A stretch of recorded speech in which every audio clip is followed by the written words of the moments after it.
$40।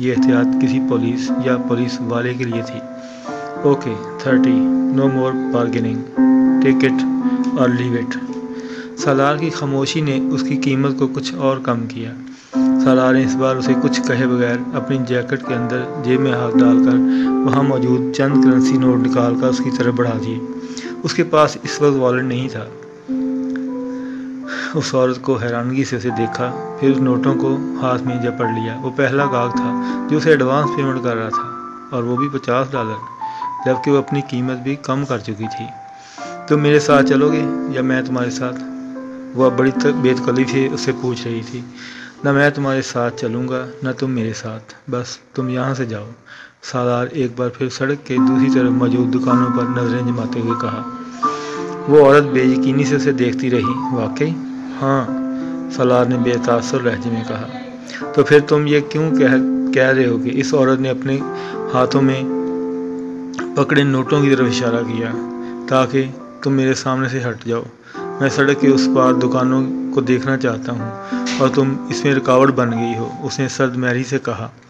عورت بے اختیار کہکا لگا کر ہنسی۔ تم اچھا مذاق کر لیتے ہو، کیا میں واقعی چلی جاؤں؟ ہاں۔ وہ عورت کچھ اسے دیکھتی رہی۔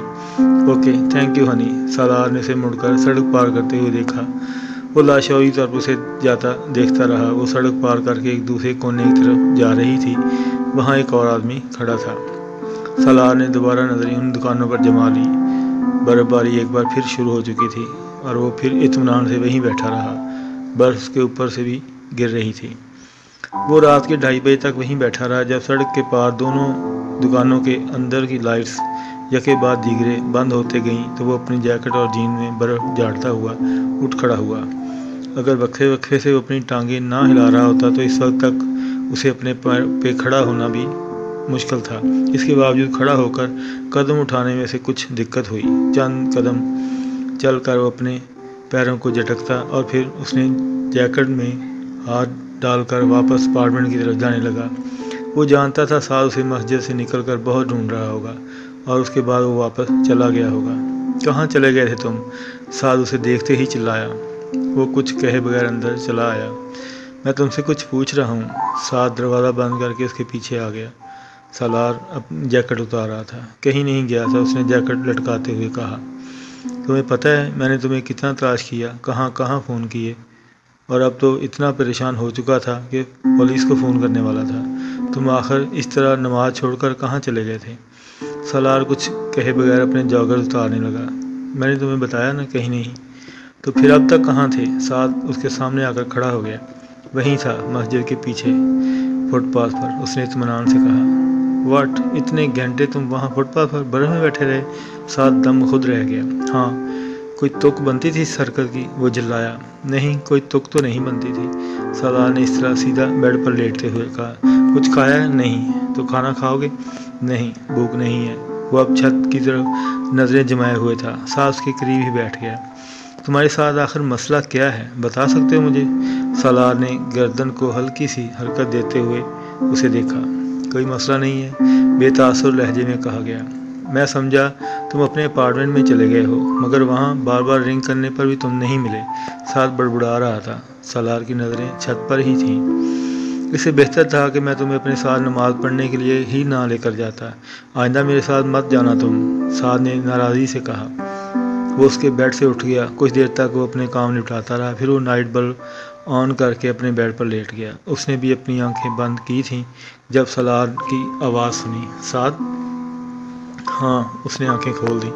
یہ صراط مستقیم کیا ہوتا ہے؟ سادہ لہجے میں پوچھے گئے سوال نے سعد کو حیران کر دیا۔ اس نے گردن موڑ کر بائیں جانب بیڈ پر سیدھا لیٹتے ہوئے سالار کو دیکھا۔ صراط مستقیم سیدھے راستے کو کہتے ہیں، جانتا ہوں، مگر سیدھا راستہ کیا ہوتا ہے؟ اگلا سوال آیا۔ سعد نے اس کی طرف کروٹ لے لی۔ سیدھا راستہ مطلب نیکی کا راستہ۔ نیکی کیا ہوتی ہے؟ لہجہ ابھی بھی بے تاثر تھا۔ اچھے کام کو نیکی کہتے ہیں۔ اچھا کام، کوئی ایسا کام جو کسی دوسرے کے لیے کیا گیا ہو، کسی کی مدد کی گئی ہو، کسی پر مہربانی کی گئی ہو، وہ اچھا کام ہوتا ہے، اور ہر اچھا کام نیکی ہوتی ہے۔ ابھی کچھ گھنٹے پہلے میں نے فٹ پاتھ پر ایک ہاکر کو $50 دیے، جبکہ وہ صرف $30 مانگ رہی تھی۔ اس کا مطلب یہ نیکی ہوئی۔ سعد کا دل چاہا وہ ایک گھونسا اس کے منہ پر کھینچ مارے۔ وہ عجیب آدمی تھا۔ بکواس بند کرو اور سو جاؤ، مجھے بھی سونے دو۔ اس نے کمبل لپیٹ لیا۔ سالار کو حیرت ہوئی۔ وہ کس بات پر حیران ہوا؟ یہ تو نیکی نہیں ہوئی۔ میں نے تم سے کہا نا اپنا منہ بند کرو اور سو جاؤ۔ سعد ایک بار پھر دھاڑا۔ اتنا ناراض ہونے کی ضرورت نہیں ہے، میں نے تم سے ایک معمولی سا سوال کیا تھا، سالار نے بڑے تحمل سے کہا۔ سعد یکدم کچھ مشتعل ہوتے ہوئے اٹھ کر بیٹھ گیا۔ اس نے لیمپ آن کیا۔ تمہارے جیسے آدمی کو میں صراط مستقیم سمجھاؤں؟ کیا تم پاگل ہو یا جاہل ہو یا غیر مسلم ہو؟ کیا ہو؟ کچھ بھی نہیں ہو۔ تمہیں خود پتہ ہونا چاہیے کہ صراط مستقیم کیا ہوتا ہے، مگر تم جیسا آدمی جو مسجد میں نماز پڑھتے ہوئے نماز درمیان میں چھوڑ کر چلا جاتا ہے، وہ کیسے جان سکتا ہے جی؟ میں نماز اس لیے چھوڑ کر چلا آیا کیونکہ تم کہتے ہو کہ اس میں سکون ملے گا۔ مجھے سکون نہیں ملا، میں چھوڑ آیا۔ اس کے پرسکون انداز میں کہے گئے جملے نے سعد کو مزید مشتعل کر دیا۔ تمہیں نماز میں اس لیے سکون نہیں ملا کیونکہ مسجد تمہاری جگہ نہیں ہے۔ تمہارے لیے سکون کی جگہیں سینما، تھیٹر، بار اور کلب ہیں۔ مسجد تمہارے لیے نہیں ہے۔ تمہیں نماز میں سکون کہاں مل جاتا؟ اور تم چاہتے ہو میں تمہیں صراط مستقیم کیا ہوتا ہے یہ بتاؤں؟ وہ بیڈ پر سیدھا لیٹا پلکیں جھپکائے بغیر سعد کو دیکھتا رہا۔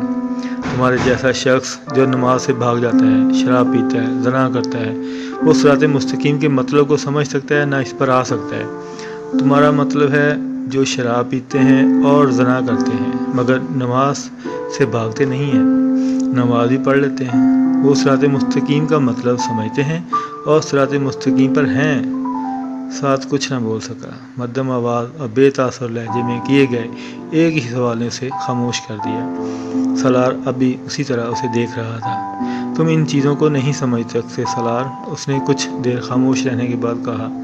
سالار کے کانوں میں ایک جھماکے کے ساتھ ایک دوسری آواز گونج رہی تھی، ہاں میں واقعی نہیں سمجھ سکتا۔ لائٹ آف کر دو، مجھے نیند آ رہی ہے۔ اسے مزید کچھ کہے بغیر آنکھیں بند کر لیں۔ مجھے پہلے ہی اندازہ تھا تم اپنے اپارٹمنٹ پر ہی ہوگے، صرف تم نے یہ جان بوجھ کر آنسر لگا دیا ہوگا۔ سعد اگلے دن 10 بجے سالار کے اپارٹمنٹ میں موجود تھا۔ سالار نے نیند میں اٹھ کر دروازہ کھولا۔